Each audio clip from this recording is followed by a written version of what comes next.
Um, Good morning, all one and all present here.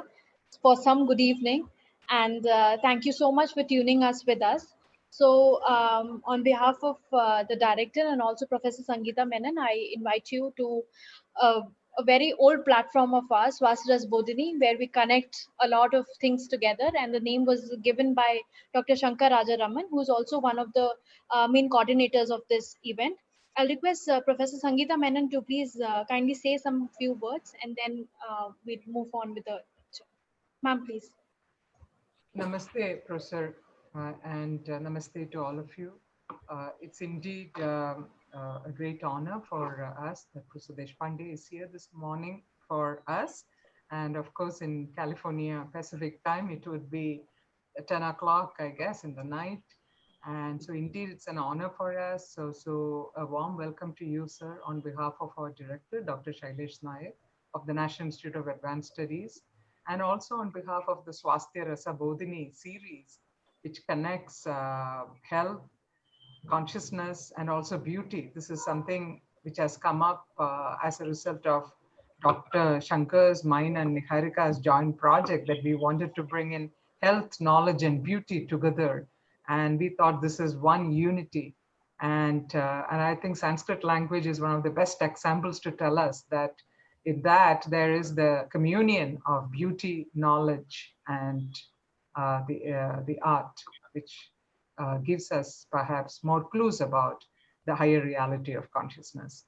So thank you once again, Professor Deshpande, for being there. And thank you, Niharika, for asking me to speak.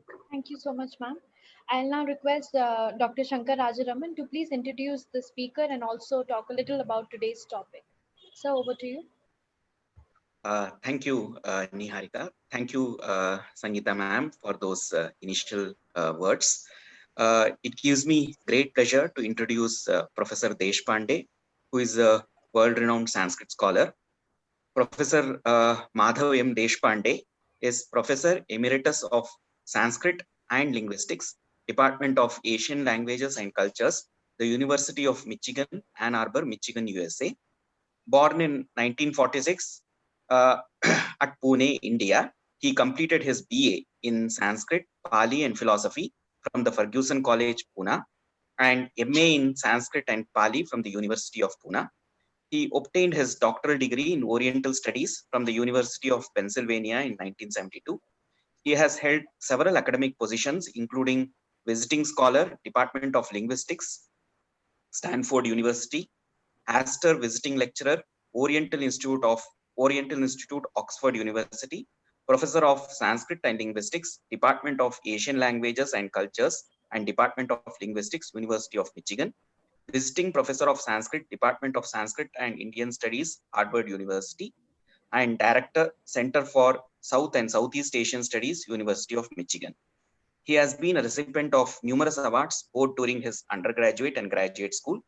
He has authored several Sanskrit one-act plays, poems in Sanskrit and Marathi, and has over 150 research papers published. His publications include several edited volumes and books on linguistics and Sanskrit grammar, such as the popular Samskrita Bodhini, a Sanskrit primer, published by the University of Michigan, the Milinda Panha Attakatha, published by the International Institute of Buddhist Studies, Tokyo, and the Recitational Permutations of the Shaunakiya Atharva Veda, published by the Department of Sanskrit and Indian Studies and the Harvard University Press. His lecture under the Swasthya Rasa Bodhini lecture series today is titled Scope of Sanskrit Usage in Ancient India, in which he shall argue for the existence of wider domains of Sanskrit usage beyond ritual during both the Vedic and the post-Vedic period, and thereby examine the claim of Sheldon Pollock as put forth in the book Language of the Gods in the World of Men, that Sanskrit usage in Vedic times was pretty much restricted to the domain of ritual, and only later, and especially under royal patronage, did the use of Sanskrit extend beyond ritual to non-ritual domains. So with these initial words, I call upon Professor Deshpande to present his lecture, followed by which we shall have a discussion. Over to you, sir. Sharada Sharadam Bhoja Vadana Vadanambuje Sarvada Sarvada Smakam Sannidhim Sannidhim Kriyat. At the beginning of my talk, let me begin by thanking the National Institute of Advanced Studies for organizing this talk, and especially Dr. Shankar Rajaraman for taking this initiative.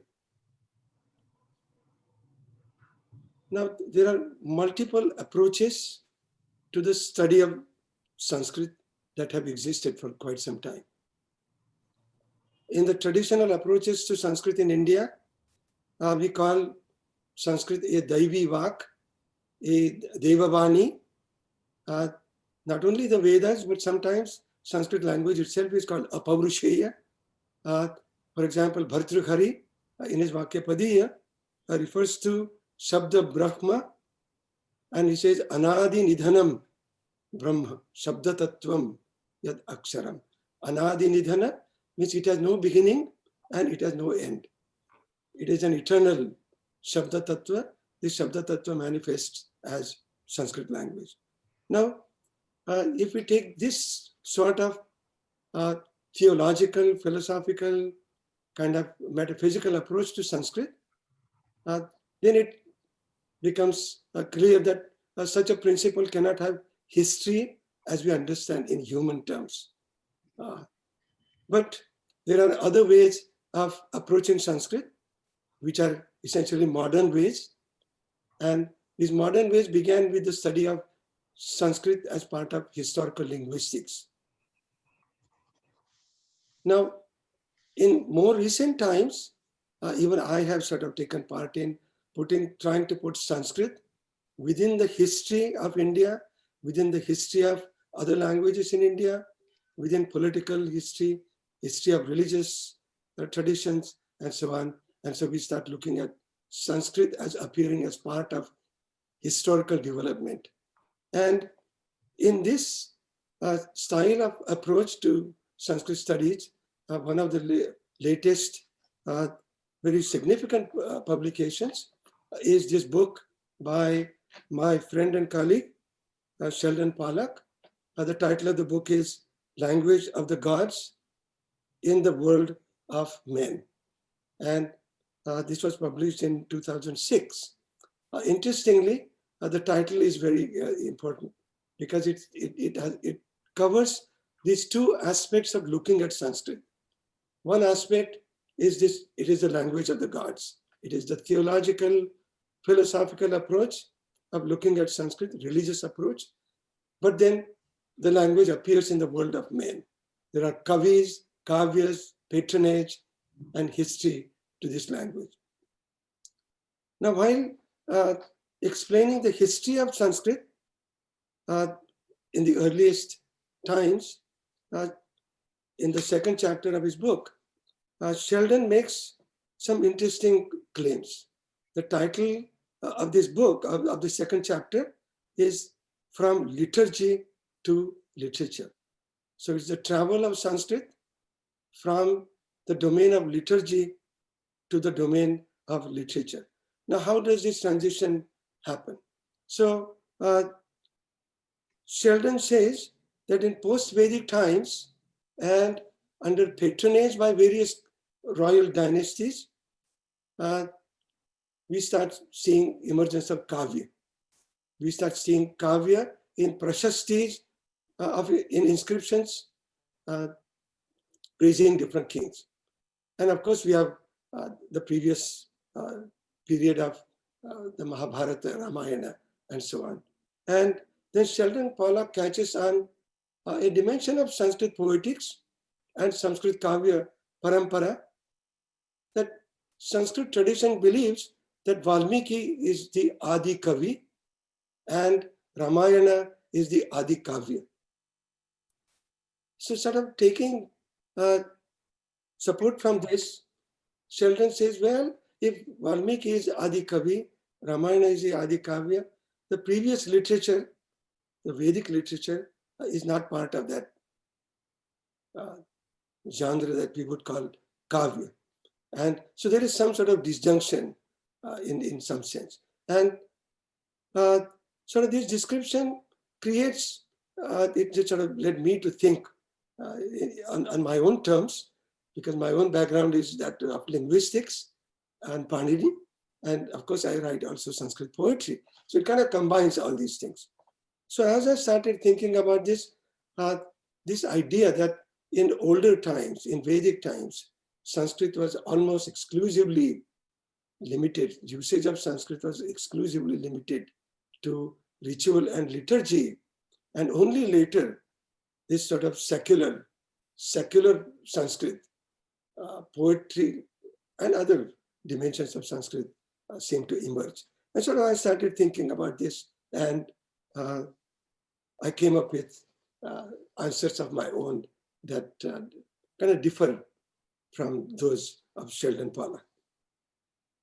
So where do we begin to look at possible evidence for non-liturgical, non-ritual usage of Sanskrit or other contemporary dialects during Vedic times? This is what I'm looking at. I'm not looking at the Kavyas of Kalidasa and sort of this. For me, that's a very late period. Okay, I'm looking at the earliest period of the existence of Sanskrit. If we look at the history of a language like Latin, for example, we have the classical Latin, which was used by authors like Cicero. It was used in Roman courts, and then eventually it was used by the Christian church. But we know that there existed something called vulgar Latin. This vulgar Latin was the language of the daily usage out on the streets in the Roman Empire. And this is found in some inscriptions, graffiti, and quotations, and here and there. But we know that this vulgar Latin existed alongside the so-called highbrow elite classical Latin. And my claim is that something similar existed all along from the Vedic times all the way to later times. That Vedic times, Sanskrit was not exactly completely limited to usage in ritual and liturgy. Now, how do we go about finding traces, some evidence for this? So to begin with, the hymn from the Rig Veda, 1071, second stanza, says, how is Sanskrit, how are these Vedic hymns created by the Rishis? So the hymn says, Saktum iva tita una punanto yatra dhira manasa vacham akrata. The sages produced this speech with their mind, but as they were doing this like sifting grain with a sieve. Now this metaphor of sifting grain with sieve and then getting this, using only the select words for their poetry, and what the stuff that remains in the sieve itself is then not used. So it tells us that the language used by the Rishis in their hymns is a kind of a select subset of the total usage of language. They're not using this totality of usage because they don't think that everything that is used in contemporary usage is appropriate for addressing these gods and appealing to them and praising them. So this very sort of hymn gives us some indication that there is something, there is another layer of language that coexists with the language that we actually see in the hymns in the Veda. On similar lines, there is another sort of a hymn in the Rig Veda which talks about the language of the learned Brahmanas, as it says, Chatvari vak parimita padani. The totality of language, totality of speech, has 4 dimensions. It says, Chatvari vak. Tani vidur brahmana ye manishina. Only the manishi Brahmins, only the thoughtful, like Rishis, can comprehend the entirety of the 4 dimensions of this language.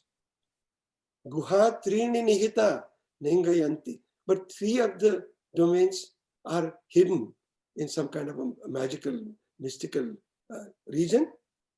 Turiyam Vacho Manushyaha Vadanti.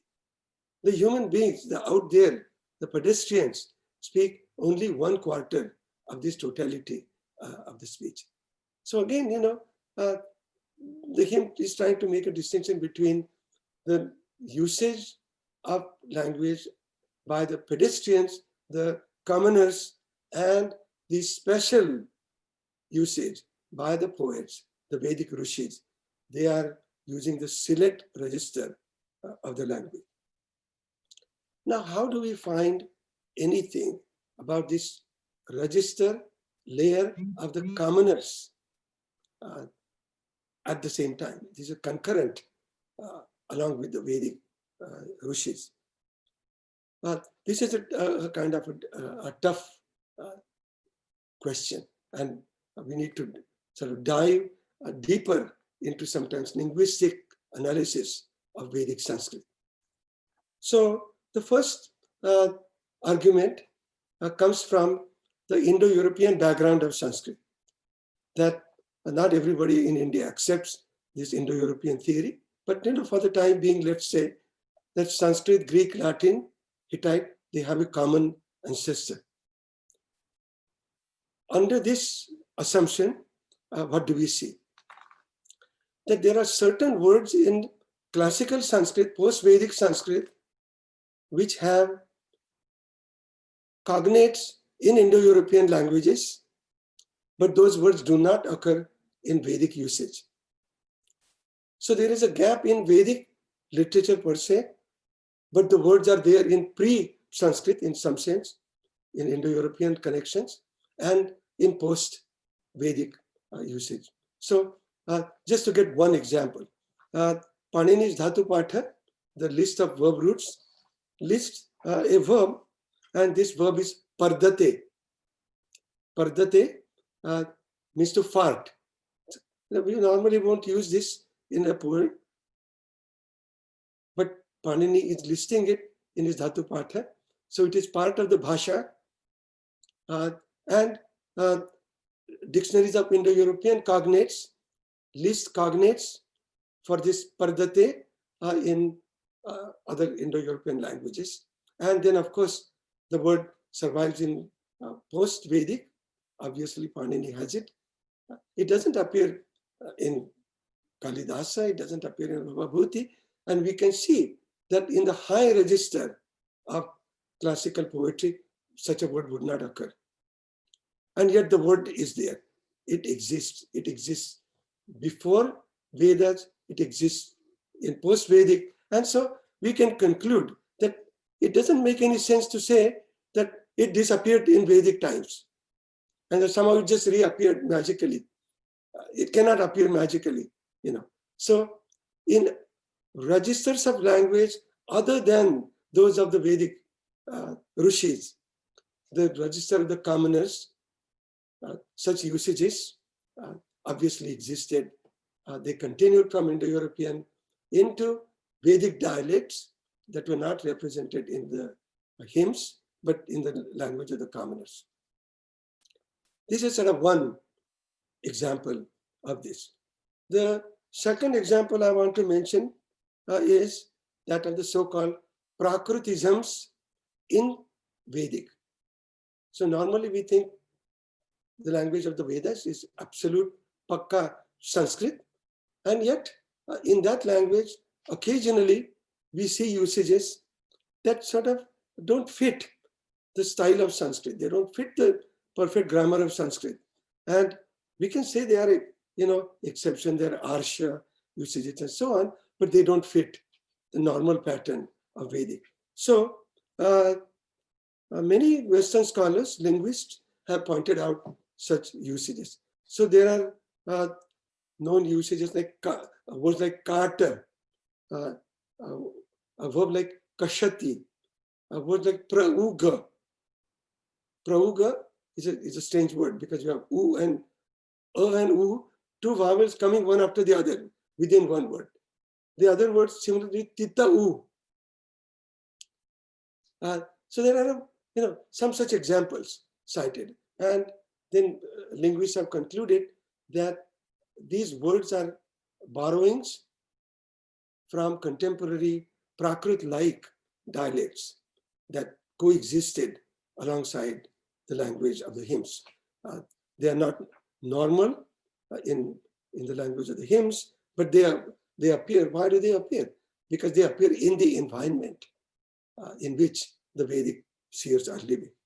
The other such examples are found by a few scholars, and again, this appears in the Rig Veda. So the verb mriyate, for example, which is a classical Sanskrit verb.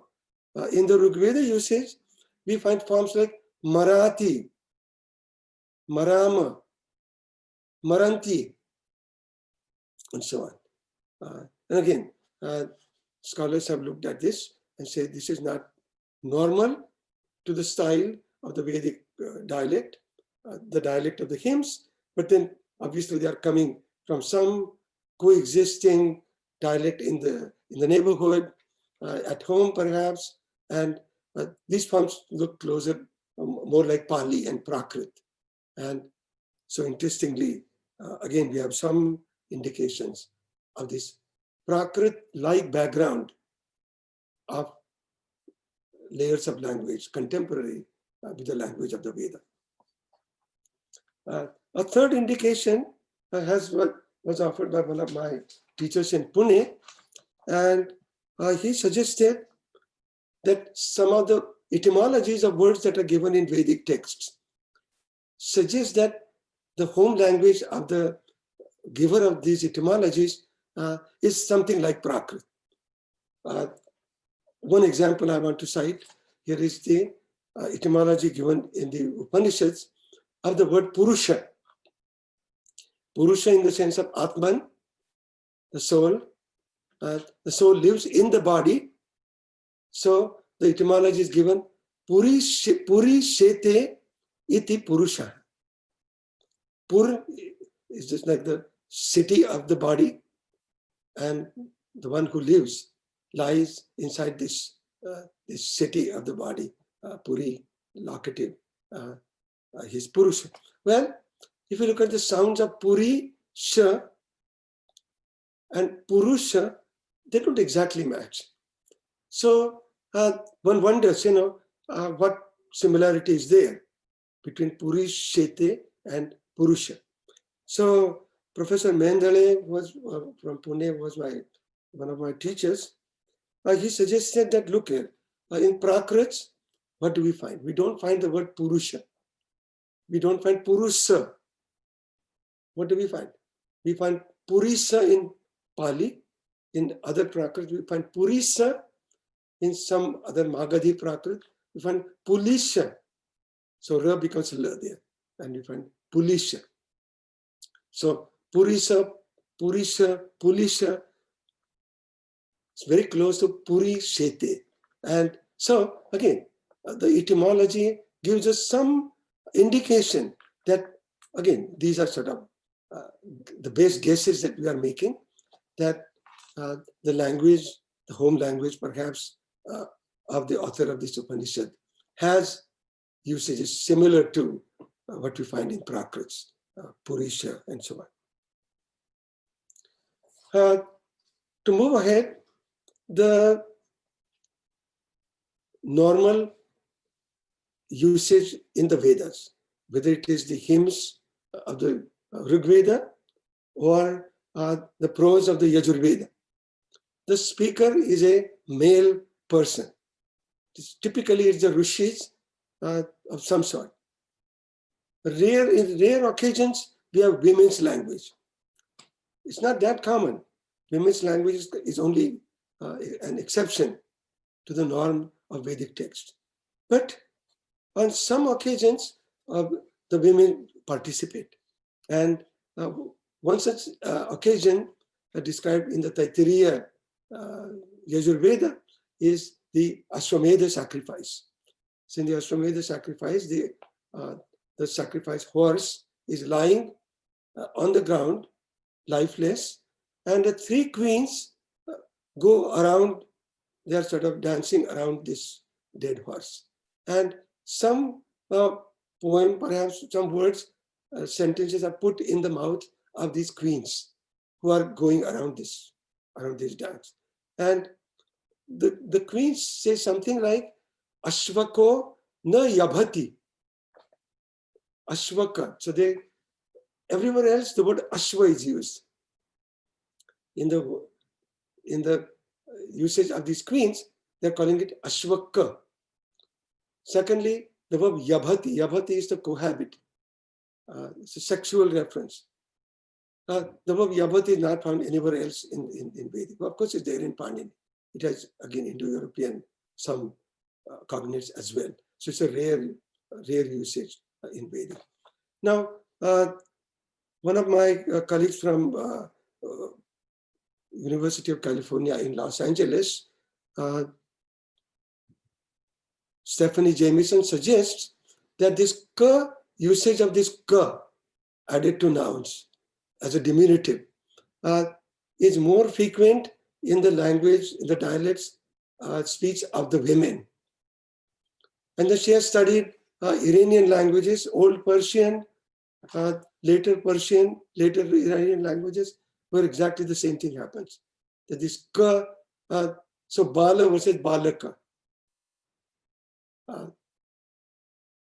Now, in normal later language, we don't think of this as sort of women's language. But then, if you look at the language in Shakuntalam, for example, in the words of Shakuntala, she's concentrating about vrukshaka, not vruksha, but vrukshaka. Now, Kanva Muni doesn't say vrukshaka, he will say vruksha.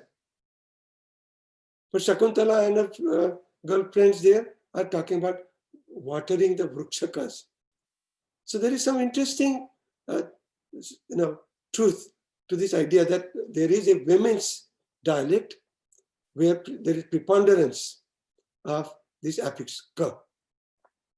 Again, such usage is not predominant in the usage of the Brahman male speakers in the Veda, but it comes only in these rare snippets where women are speaking. Now, the next thing I want to bring about is how real the language of the Vedas is. Normally we think, again, if you think of Apaurusheyatva and so on, we would not think of this in terms of dialects and geography and so on and so forth. But, there is a way of looking at this. Now, Thomas Burrow, a British scholar who was very famous as a linguist of Sanskrit, studied sort of this whole spectrum of dialects from Avestan in the northwest to Rigveda, again predominantly in the northwest, then coming to later Vedas like Atharva Veda in Magadha, and then the language of the Upanishads, like especially Brihadaranyaka coming from the Magadha Videha region, and so on and so forth. Looking at this spectrum, the geographical spectrum, what Burroughs finds out is that the variation between ra and la, the predominance of ra as we go more in the northwest. So, for example, the word salila versus sarira, you start seeing alternation of sarira more in the northwest, salila more anguri versus anguli, and so on. There are several such examples. And what Burrow has pointed out is that when we go to the east of India, in like Magadha Videha, we find preponderance of la.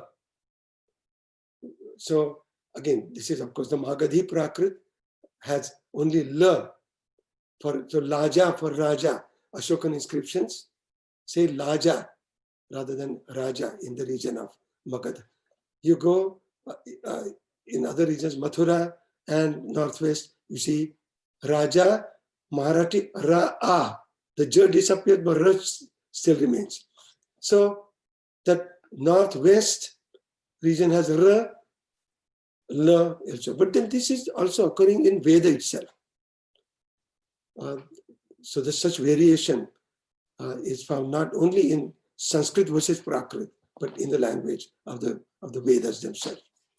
The other very interesting study was done a couple of years ago.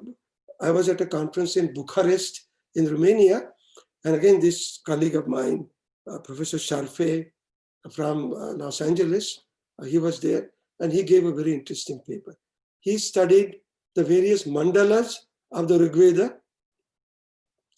And what he found is that the Rigvedic geography stretches from the river Kubha, which is Kabul. The river Kubha flows from Kabul and joins Indus, Sindhu at some point. From Kubha to Swat Valley, to all the 5 rivers of Punjab, Sindhu and its tributaries, and then Saraswati, and then you come to Ganga and Yamuna. So from Kubha in the northwest to Ganga and Yamuna. This much is the region of the Rig Veda. And what Professor Sharpe came up with after studying variation of language, reference to rivers, reference to mountains, etc., reference to animals, flora and fauna, is that different mandalas of the Rig Veda, these different Rishi families are settled in different subzones of this northwestern region.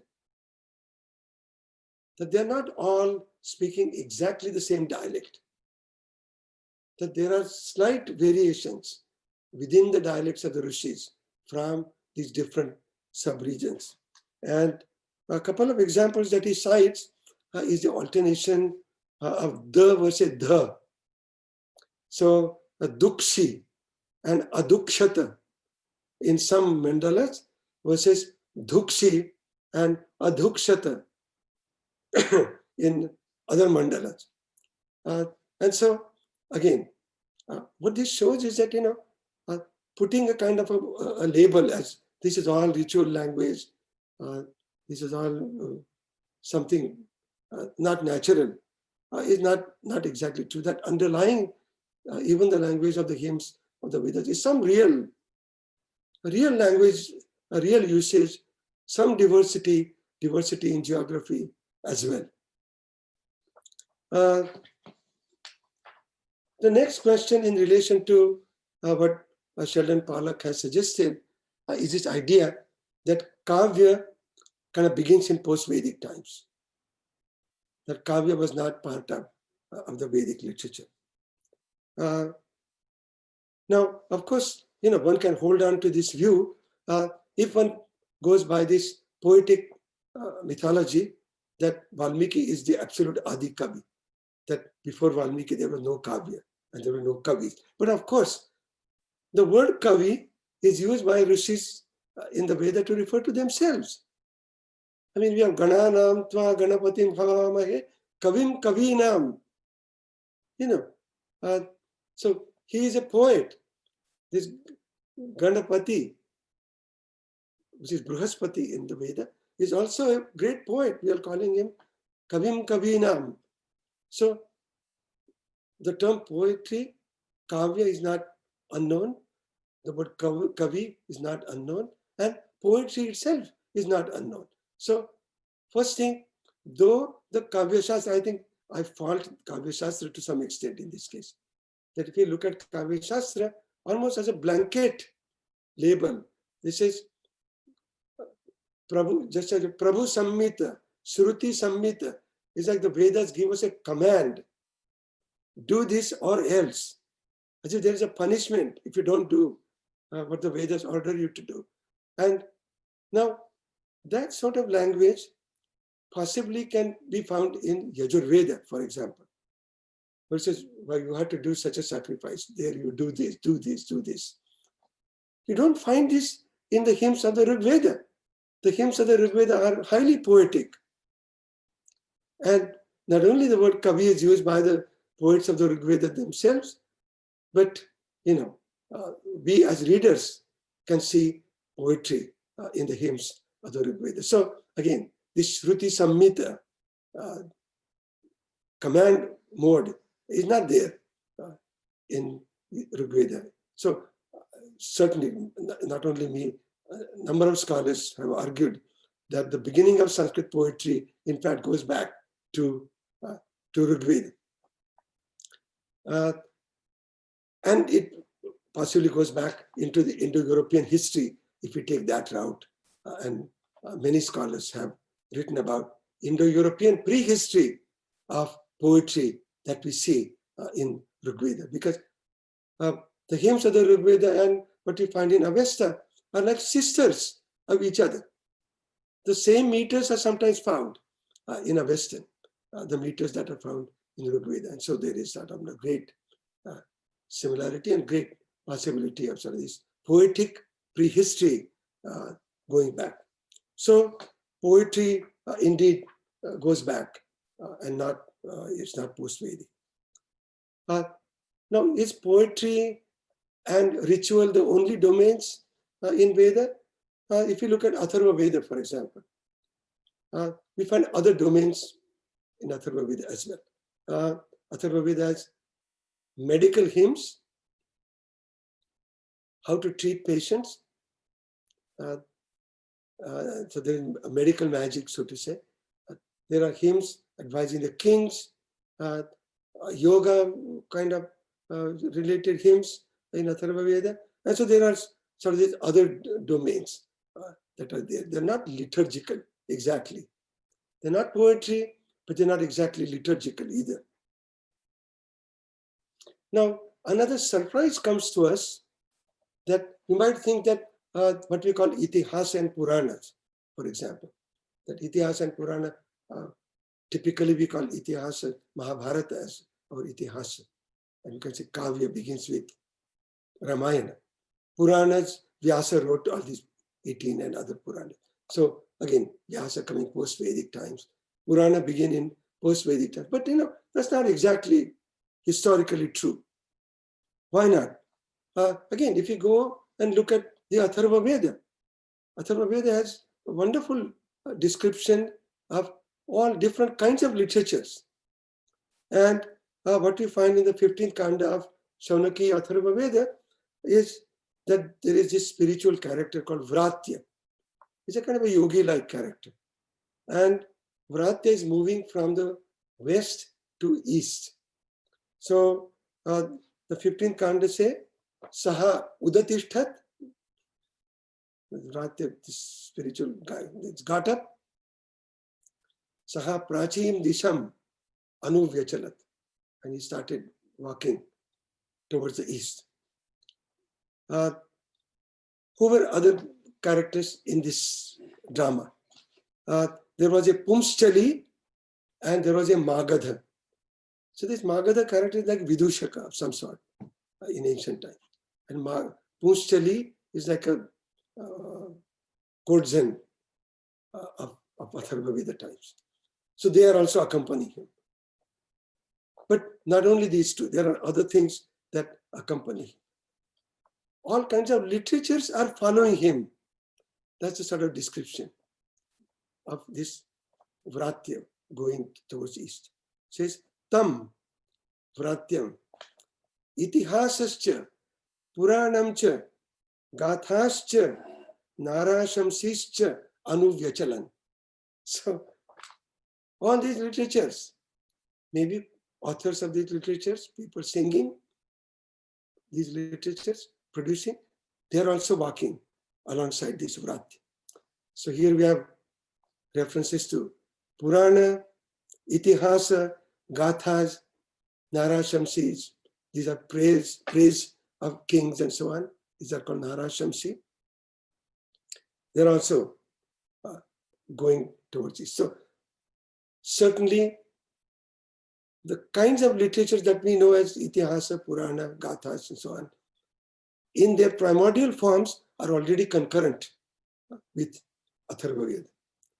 And again, they are not what we would call ritual, liturgy, or even kavya. They are genres, styles of their own. but they coexist along with Vedas. Now let's leave the Vedic literature. So far I have looked at the Vedic literature and evidence in Vedic. I want to look at quickly in Panini's grammar and what we find. Now Panini's grammar deals with two phases. One is the phase of the Vedas, the language of the Vedas, but also the contemporary speech called Bhasha, that he calls. Now within Bhasha, there are main dialects. He calls them Udicham, the language of the northerners. He himself comes from northwest. His hometown is near Peshawar. It's called a town called Shalatura. It's in the region of Swat Valley. And then he calls the language of the Pracham, the language of the Easterners. So he is aware of difference in regional dialects. But then he refers to different kinds of literatures that are concurrently in existence. So he refers to Bhikshu Sutra and Nata Sutra in one of the sutras. The Bhikshu Sutra is composed by Parasharya, Vyasa, and Nata Sutra is composed by Shilali. So the sutras refer to Bhikshu Sutra, perhaps Brahma Sutra, we don't know exactly, and Nata Sutra. Shilali is referred to even in Natya Shastra of Bharata. So literatures like Vedanta, primordial Vedanta, some sort, and Natya Shastra, precursors of Bharata, are coexistent with Panini. Was Sanskrit used only by Brahmins in ritual? Was it also used at home? Sometimes it was also used at home. A good example of this is the rule in Panini, Nadini Akroshe Putrasya. What does this rule deal with?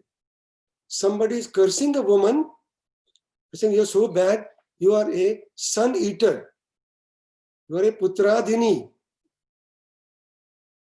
Now, Nadini Akroshe Putrasya says that in the word Putradini, son eater, that tra, does it have two tas or one ta? Is there a doubling of ta or is there a single ta?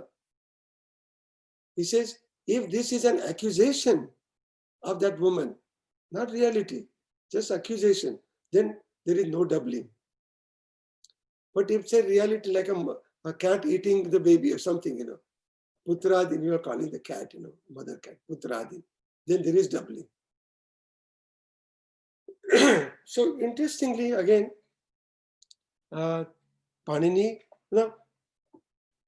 no ritual uses Putradini. So somebody is cursing a woman. This is a home context of somebody getting angry and saying something. The other interesting example I have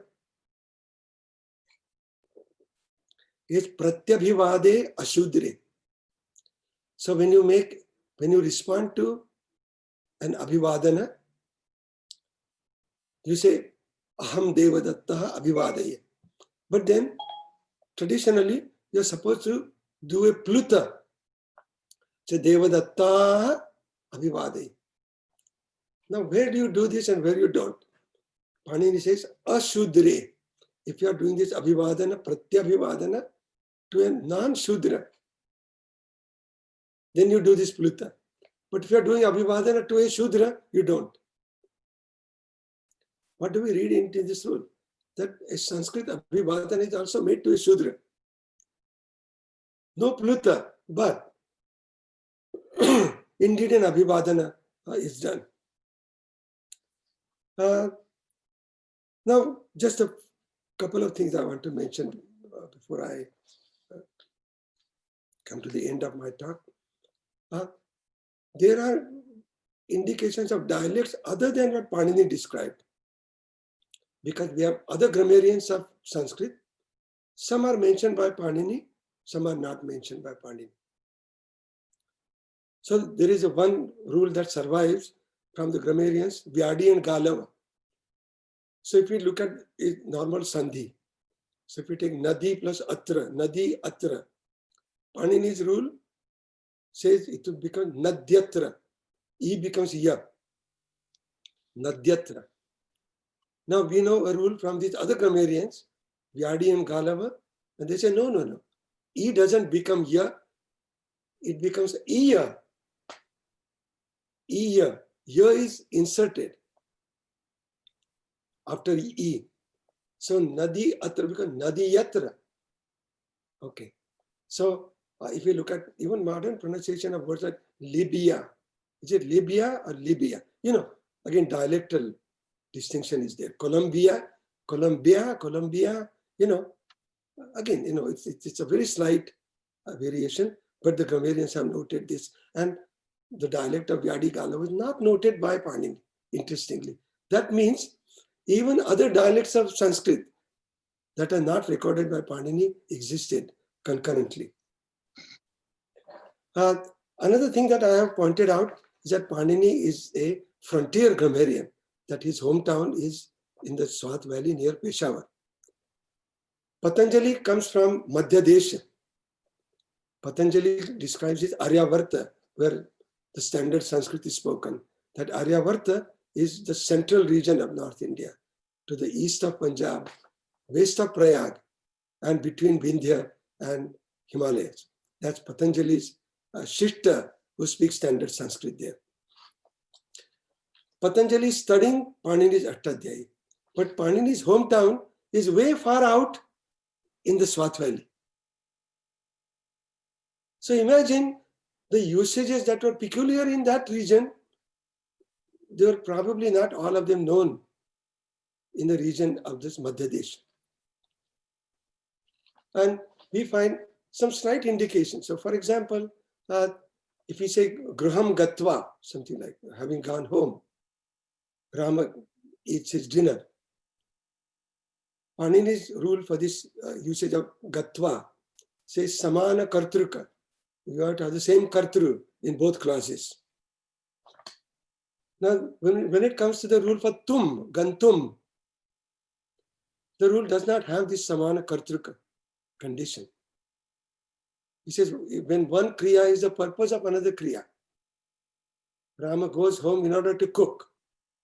Something like this. That same agent as a condition is not there in that rule.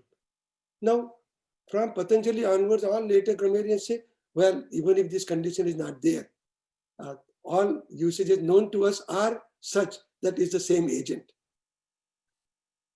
Now, I was wondering, why would Panini not put this condition in the rule? He's such a careful grammarian.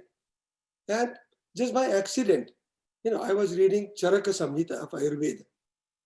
And while reading chapters of Charaka Samhita, some chapters, standard sentence, the doctor, Vaidya, gives this medicine to the patient to drink. Vaidyaha rogine aushadam patum dadyat. It's the patient who is going to drink, and it's the doctor who is going to give different agents. And I said, wow, this is amazing.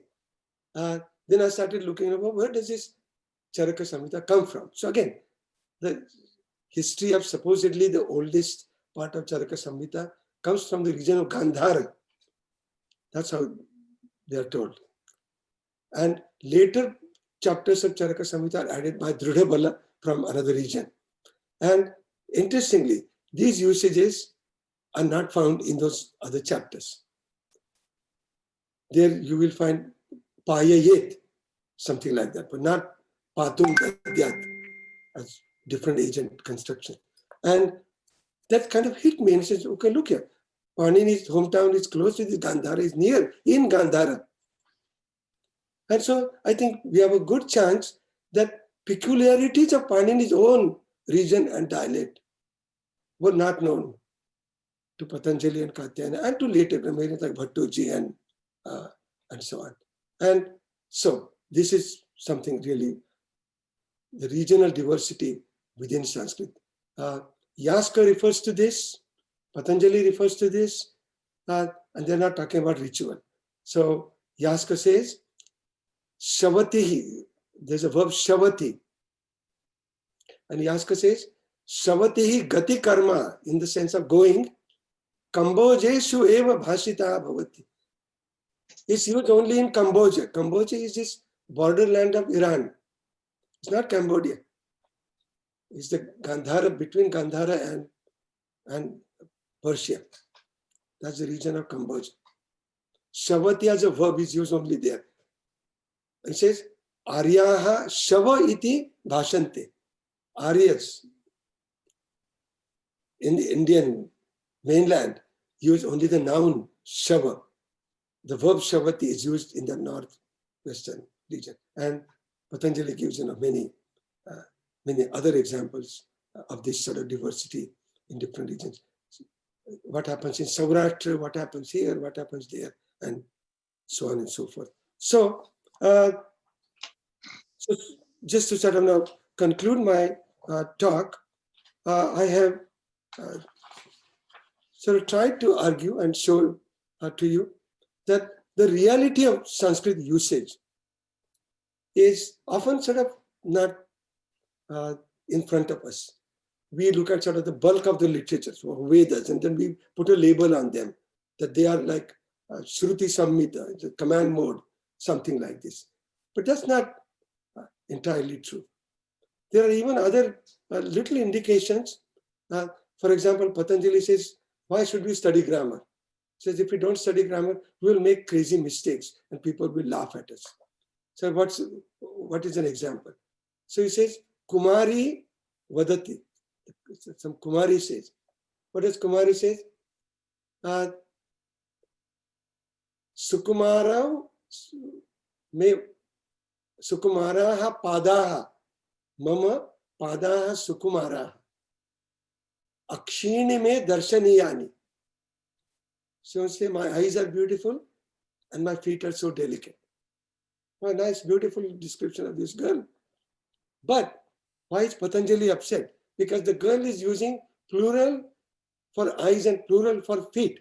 She has only 2 eyes and only 2 feet, and she is using this plural. He says that's ungrammatic. Okay, fine. From the point of sort of this highbrow grammarian like me, this is absolutely ungrammatic. But if you look deeper into this example, why is she saying this? If you look at all Prakrits, the dual as a category disappears entirely in all Prakrits. It's not there in Ashokan inscriptions, it's not there in Pali or the Magadhi. None of the Prakrits are dual. So if you want to talk about 2 feet, of course you use plural. In Marathi, we use plural. There is no dual. In Hindi, there is no dual. So the girl is speaking what technically in linguistics we call interlanguage. It's a usage that sits between Sanskrit and Prakrit. Outwardly, it looks like Sanskrit, but underneath it is Prakrit. And was it a fictional usage? Absolutely not, because we have enormous literature available to us from the Buddhists and from the Jains and from inscriptions that is called now, technically we just call it hybrid Sanskrit. So there is humongous amount of Buddhist hybrid Sanskrit literature, Jain hybrid Sanskrit literature, and inscriptional hybrid Sanskrit literature, where it puts in between. The language is in between, where the Buddhist hybrid Sanskrit literature would say, for example, it would say, of this bhikshu, instead of saying Paninian bhikshoho, something like this, they say bhikshusya. So the sya has been generalized. But where is this bhikshusya coming from? Because Prakrit Pali has bhikkhussa, and it's not unknown to them. So Prakrit is outwardly Sanskritized into bhikshusya, and we get Buddhist hybrid Sanskrit. Similarly, inscriptional hybrids. So were they just sort of artificially doing this? No, people were speaking this kind of hybrid language. I mean, we speak hybrid Marathi, where half the words in a sentence are English. We do this every day. So that hybrid usage, again, Paninian grammarians will shun this usage, and yet it exists. So we have to sort of open up our mind and look at usage of language across the board and see what we find there. Not look at sort of very narrowly at language of the literature, language as the way that they put labels on it and say, that's it, that's all that we have. Okay, well, thank you so much for first inviting me. This is a subject very much to my heart, and I'm so happy to talk about it to you. I also want to thank my audience.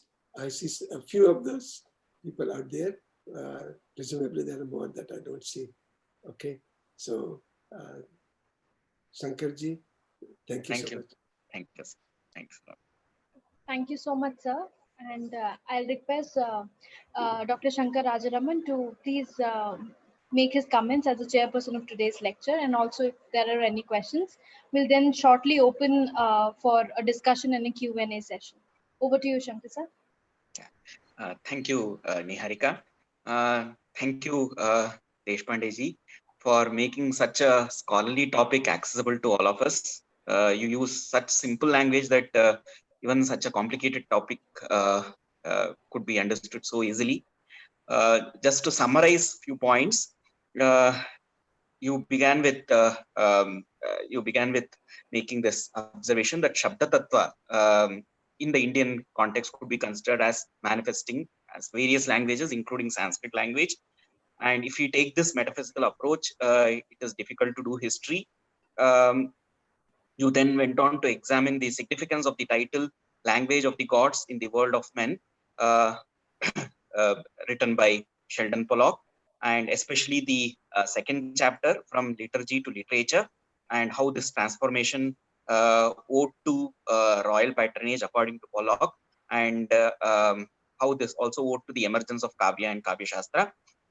You then looked at possible evidence of non-liturgical usage of Sanskrit in the Vedas, quoting several examples such as Saktumi Vatita Una, Chatvari Vak Parimita Padani, the use of the Dhatu Pardhate, the Prakritisms in Vedic Sanskrit, in words such as Titau and Prauga, and you also examined few etymologies, especially the word Purusha, and examination of women's languages, the use of diminutive, as in case of words like Prikshaka, Balaka, etc., and the geographical concordance with dialects, and the prevalence of Kavya in the Vedas, as evident by the use of the word Kavi itself, and also how Atharva Veda has domains other than ritual as well as Kavya. I just have a couple of questions, not questions, maybe a few observations also. Rajashekara in his Kavya Mimamsa, as you rightly pointed out, this artificial division between ritual and non-ritual language partly also owes to the Kavya Shastrakarins, Kavya Shastrakaras, such as Rajashekara, who actually dismisses Veda as Kavya. And also I was intrigued by the story of Pratya, which you narrated, and it seems there is some concordance between the story of Pratya and the story of Saraswateya in Kavya Mimamsa. And also I was intrigued about how the language of Shishta would be. Doesn't the language of Shishta stand in between the ritual language and the language of the laity? And what is the relationship between the language of the Shishta with the laity and the language of the Shishta with the ritualistic usage of language? And also, why do we not have full-fledged poetic works from the Vedic period? Why are all of these clubbed together under the Vedas itself? These were some of the questions that I wanted to ask. Okay. The first thing I want to say is that, let me start from the last of your questions, that why doesn't the contemporary poetry, if non-ritual language, non-ritual dialects were there, contemporary with Vedas, and Atharva Veda refers to Itihas and Purana and Gatha and Narayana, all this stuff. So popular literature was there. contemporary with the Vedas. Why didn't it survive? I think what seems to have happened is that only the literature that was needed for performance of ritual was memorized, and it survived in that form because there was no writing. Writing wasn't there. Writing emerged in post-Vedic times. So once writing emerges, then other modes of literature are preserved in bulk. So works like Ramayana and Mahabharata, initially they may be oral, and yet I think the very fact that they survived in such massive amounts, we don't have to recite Ramayana in a ritual, and yet in the story form, it survived. So emergence of writing has a great deal to do with this. And the same thing happens with the Buddhist tradition, for example, and Jain tradition, that initially it's not clear that what Buddha spoke was immediately written down, because we are told that there are disciples who memorize different parts of the Buddhist canon orally, and they transmit orally. And then eventually, with the emergence of writing, initially it's not Sanskrit, not the Vedas, but it's the Buddhist and Jain literatures, canonical literature that gets written down. So I think there is something about emergence of writing and pure orality. Pure orality was kind of reserved and for works that are required for use in ritual. I think that's sort of one thing. Now the language of the shishtas that you ask about. Now Panini does not explicitly talk about, he doesn't use the word shishta, but then what he says indirectly. So there is, he says words like prushodara. There's a rule in Panini, it says prushodaradini yathopadishtam. These are irregular words, and how should we derive them? So don't worry about deriving them. Just use them as they are upadishta. And so upadishta by whom? Obviously some kind of standard users of Sanskrit. The word shishta itself is not there. The word shishta starts appearing in Patanjali's Mahabhashya and in Dharma Sutras concurrently. And Patanjali says, who uses this language? Whose usage is standard? It says, it's the usage of the shishtas. Then Patanjali says, well, where are these shishtas? He says, the shishtas, we will define them acharataha nivasataha cha, by their achara, behavior, and by their residence.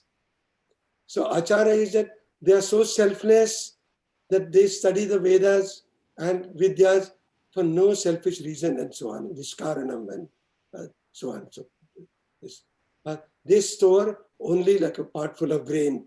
They're so selfless, they don't even store more food. So these are these great selfless, learned shishtas. Then he says, where do they live? Nivasata. They live in Aryavarta. And so Aryavarta is defined as east of where Saraswati disappears, Prak Adarshat, then to the west of Prayag, and to the north of the Vindhyas and south of Himalayas. So that's fine. They say, does everybody there speak Sanskrit? They say, no, only Shishta speaks Sanskrit. He says, do Shishta speak Sanskrit all the time? He says, no, they don't. Yadnye karmani na apabhashante. They don't speak Prakrit. Apabhashana is referring to Prakrit. They don't speak Prakrit in Yadniya karma. But other than Yajna karma, they speak Prakrit. How do we know this? So there's this story of this. He says there were these great sages. Their name is Yarvana Starvanaha. And he said, well, why have they called Yarvana Starvana? Which is a funny name. He says they are called Yarvana Starvana because instead of speaking yadvanaha and tadvanaha, at home they would say yarvana tarvana. But yadne karmani na apabhashante. During the ritual, they don't say yarvana tarvana. So this is kind of a very interesting insight into the state of Sanskrit in Patanjali's own times, that these great learned Pandits are using Sanskrit. Now he says Yadne Karmani, but we can, somebody has to teach that Yadne Karma. So, in teaching, he doesn't refer to Kavya, or I don't know why. So he's not referring to other kinds of literature, but he's concerned mostly with the Yadne Karma. Where, because if you don't use proper Sanskrit Yadne Karma, there is penalty, Prayaschitta. And so that's the purpose that Patanjali has in his mind. But he's saying other languages do exist. Why do we need to describe grammar? Because if you don't describe grammar, you will be overwhelmed. He says, how should we describe grammar? She says, well, there are proper shabdas, that is correct Sanskrit, and there are these apashabdas. So initially he says, well, there are two ways of going about describing grammar. One way we could say, we will describe all apashabdas. And then says, whatever is not in this apashabda category is all good. Go ahead and use it. They say, well, that's not such a good answer. Why not? He says, bhuyam saha apashabdaha. There are too many apashabdas. Parallel to each correct Sanskrit word, there are too many apashabdas. And he just gives one example. For gauhu, for cow, it says gavi, goni, gota, go potalika, ityadaya. And so he's citing from local languages. It's, if you don't study, you will never know gauhu. Then we will use start using these other words. And our Sanskrit will become hybrid between sort of Prakrit Sanskrit mixture. But that tells us the actual life situation, that monolingual Sanskrit speakers are very rare. I mean, he does say that there are some Shishtas who don't learn Sanskrit from grammar books. And naturally they speak Sanskrit. Naturally they speak correct Sanskrit. And then he says, somebody asked him, how do they do this? And he says, something like, Devanugraha Swabhavova. Either it is just the grace of gods that they speak proper Sanskrit without learning them from Vyakaran. Or maybe something is in their nature.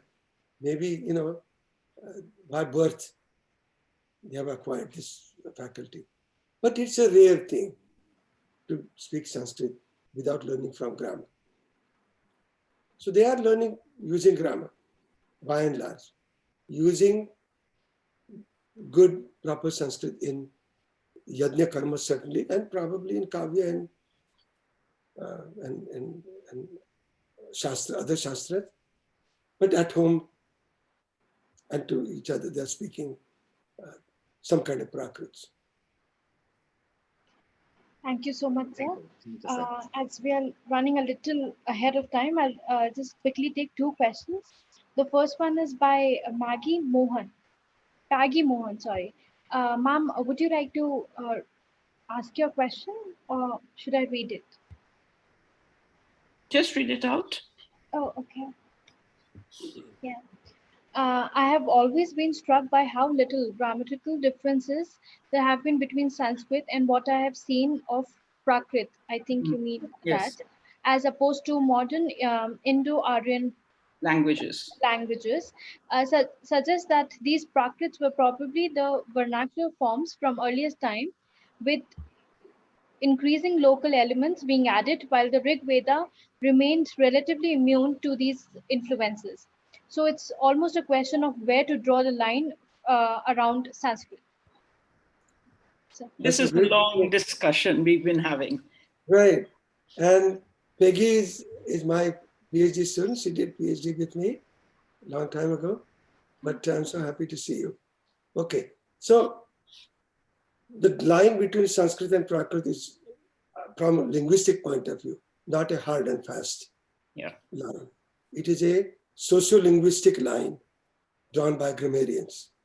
The grammarians would say above this line is proper Sanskrit, below this line is not proper Sanskrit, whatever. The grammarians don't even want to use the word Prakrit. They use the word apashabda, apabhramsha, kind of. It's a fallen variety of language. The word Prakrit is more honorable word compared to the word apashabda. And so again, there are different ways. There's a kind of a highbrow way of looking at the lower varieties of language, as it were. So again, if you look at the language of the Rig Veda itself, we see layers within it. Just as one example, the verb kuru, to do, appears in two different conjugations. So krunoti, one form is krunoti, and the other form is karoti. If you go further back in time and then compare with Avestan, only karnoti, something like, survives. So only forms similar to kranoti survive in the older history, prehistory of Sanskrit. Karoti has newly emerged. So even Vitchel has suggested that Karoti is more like Prakrit. Again, Panini is there in Panini. So from the Paninian point of view, we'll call it Sanskrit. But as development, from Kranoti to Karoti, the root going into a different conjugation, and it's a kind of a simplification of sorts that we see. Or preservation. Or something. And then Kranoti, again, technically survives all along because Panini is studied, but frequency-wise, Karoti is 99% of the times. Kranoti, once in a while, some learned Pandit will use it. So the change from old to new, simplification-wise, is taking place slowly. And at some point, the grammarians draw a line. And beneath that line, we have what we are calling later Prakrit. So now, initially, the gap between Sanskrit and Prakrit is relatively small. Morphology of Pali looks very similar. Now, what is happening? Some categories are disappearing, like category of dual. Among past tenses, past perfect, for example, is disappearing. Past aorist and past imperfect sort of mix up in producing one sort of past tense. Ergativity entering. In Pali. So, and then phonologically, there is massive simplification. The simplification that we see in Pali is sort of first step, almost like if you want to rank, first step simplification. So like appramada, appamada in Pali. If you look at other Prakrits, they also show in Ashokan Prakrits, for example, something like, instead of appramada, of course, not only appamada is not there in Ashokan inscriptions, but you will see appamao, appamayo, the the is disappearing.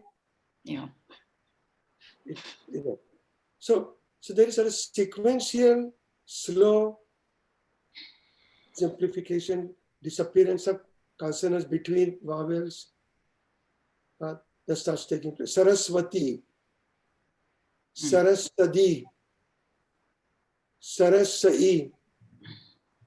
You can see sort of slow change. I mean, where the massive change that we see, and this is like mind-blowing. Look at a last name like Jha, the Bihari last name, Jha, right?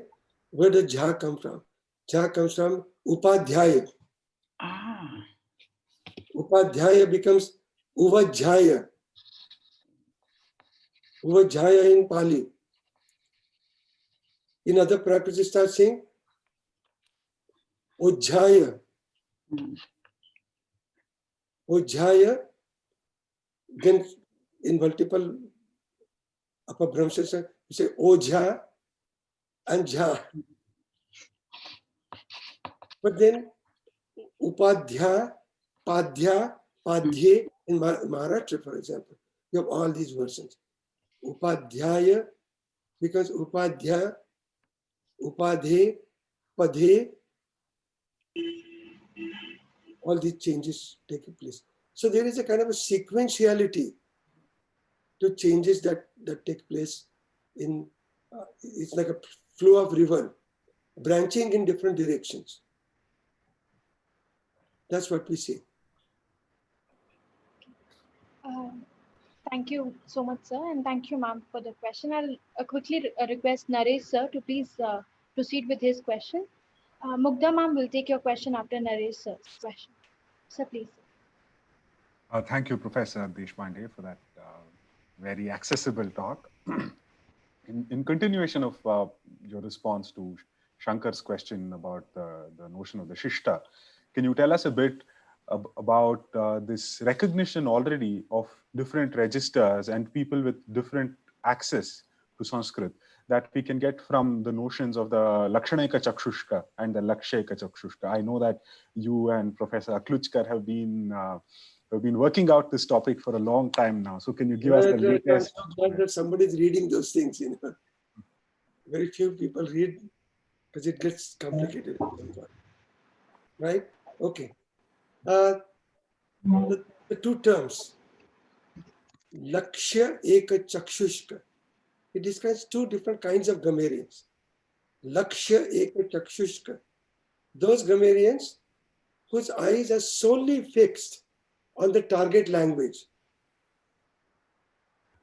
Those grammarians are called Lakshya Eka Chakshushka. The other kinds of grammarians are called Lakshana Eka Chakshushka.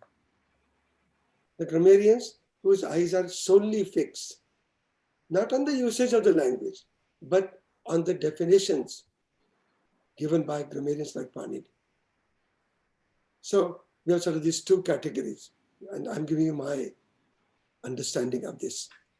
There are these two categories of grammarians, some focusing only on the target language and the others focusing only on the rules. Why is this difference coming up? First thing, this terminology itself is very late. It starts appearing in Bhattoji Diksha of 17th century. Prior to this, this particular terminology does not exist. But the root of this distinction goes further back. What do we see? If you go back to Patanjali, which is our real description of how grammarians deal with grammar. So Patanjali has inherited Panini's grammar. A few centuries have passed by. Patanjali comes from a slightly different region, and the Sanskrit usage that he knows is largely it follows Panini, but on the margins it differs from Panini. That's the reality in Patanjali's times. How does Patanjali deal with this?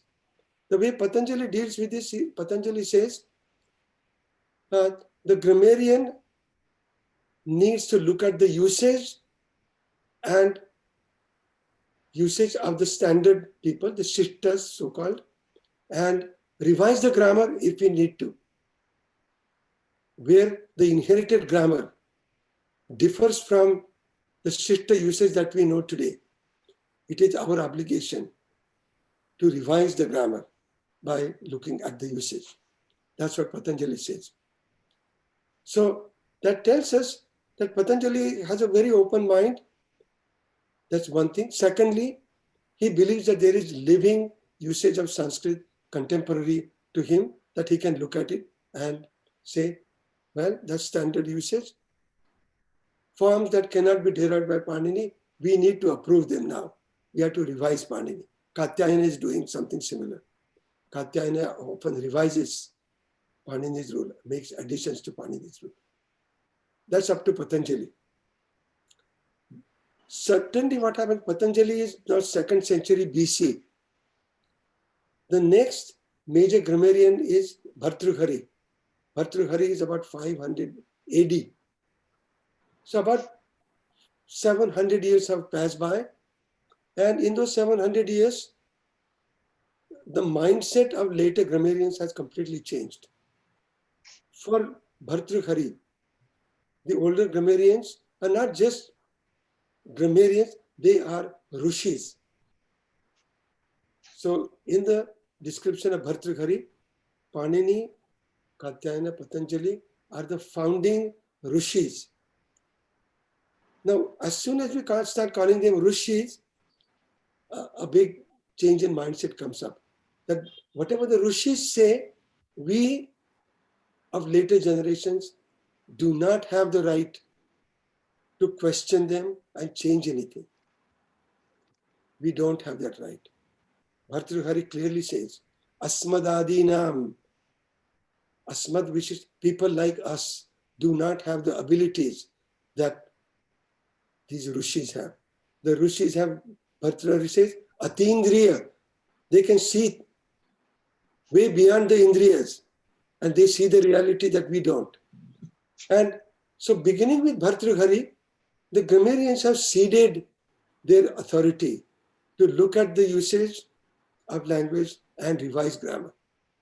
And a kind of a new mindset comes into existence where if the usage differs from what the grammar says, we start calling it unpaninian, ungrammatical.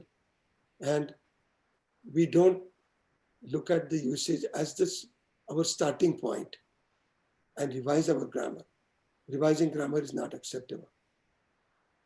Now, among the later grammarians, there are just very few exceptions to this. There is a later, again, 17th century grammarian, Narayana Bhatta, who comes from Kerala. And Narayana Bhatta challenges this ideology. And Narayana Bhatta says, if an author like Bhava Bhuti uses something, why in the world would we call it apramana, non-standard? We will accept it as pramana. And Narayana Bhatta writes this work called Apaniniya Pramanata, standardization of non-Paninian usages, if those are usages of great poets and great authors. So I think these terms, Lakshaneka Chakshushka, Laksheka Chakshushka, they put it rather in technical terms, but the core argument is something like this, that the later tradition has largely given up to look at the language and revise grammar.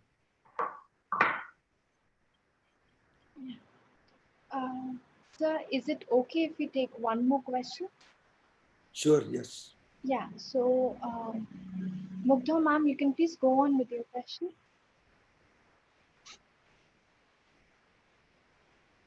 Ma'am, are you there?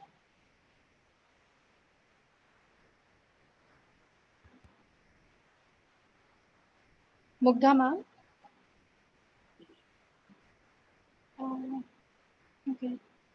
Sir, I think she's not able to connect.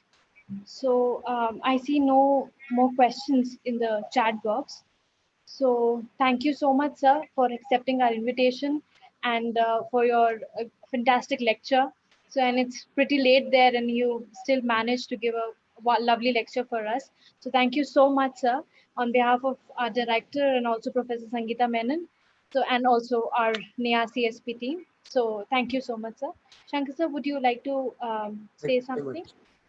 No, nothing special. I just would like to thank Madhav Deshpande sir for making time to present us such a beautiful lecture. Hope to hear more from him soon. Okay. Thank you. Thank you so much. Yeah, thank you so much, sir.